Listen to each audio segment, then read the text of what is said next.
This is 3 News Daily. Hello everyone, welcome back to 3 News Daily on your Thursday, January 25th. I'm Stephanie Haney. Thank you for being with us here in Northeast Ohio.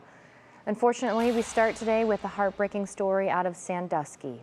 A 3-year-old boy died in a house fire on Meigs Street this morning.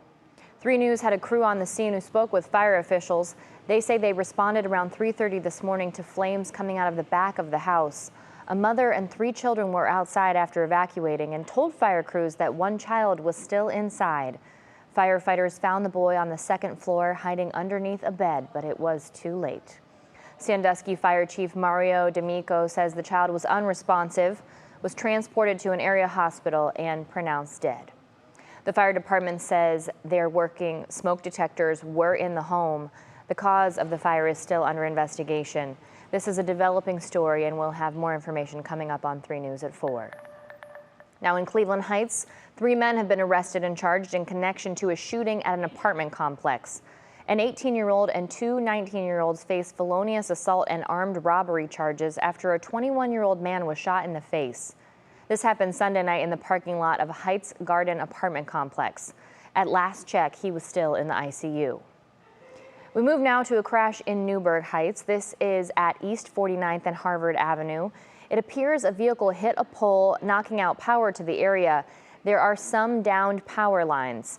Police and power crews were on the scene. When our photojournalist Sam Garforth got there, a bus shelter was also hit. Now, 2 overnight water main breaks left a few streets here in Cleveland flooded just before the morning rush hour. The first is on Berea and Triscuit roads. The second is over on West 115th and Clifton Boulevard. Cleveland Water says crews are still on scene working to identify the problem and get it fixed. The department says the weather is a contributing factor and expect to have things back up and running within the next few hours. Now today we're learning that a group of Ohio Republican lawmakers have introduced 2 new bills that would get rid of state income tax. The bills look to phase out income tax by 2030 and eliminate the commercial activities tax for businesses. Both proposals now head to the House. If it passes, Ohio would become the 10th state to get rid of state income tax. Now in Akron, transgender rights advocates gathered last night after an historic vote in the Ohio Senate to override Governor Mike DeWine's veto on House Bill 68. Overriding the veto means that when the bill takes effect, it will ban gender-affirming health care for minors and transgender women's and girls' participation in sports. Those who rallied say they have a right to gender-affirming care. We hear this all over. I would not be here if I did not transition. I would have killed myself because dysphoria is something that is so serious and impacts your every waking life. You cannot live as you are meant to live. They deserve the right to mental health and medical help if it will help them face life. Lawmakers who support the ban say their goal is to protect children, citing other state laws like the legal driving and drinking ages. The law is expected to go into effect in 90 days, but experts anticipate it will be challenged in court. Now, Akron's new mayor, Shamus Malik, is hosting a press conference today to discuss his proposed budget. 3 News spoke with Akron Council's vice president, who say they've seen half of the mayor's budget presentation, and public safety is at the forefront. He says the budget proposes allocating $1 million to replace 25 Akron police cruisers and an additional $130,000 for police body cameras. There were also many proposals made to improve and update first responder equipment. We'll have the full story coming up on 3 News at 4.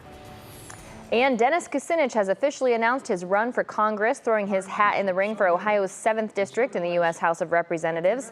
This time he's running as an independent. Kucinich has a long history in Ohio politics, dating back to the 70s when he served as Cleveland's mayor. He's also ran for president twice. Kucinich's latest political work includes serving as campaign manager for Robert F. Kennedy Jr.'s presidential campaign. Thank you. Everything we're doing is really, like I said, to try to help control some of the chaos that might be coming our way.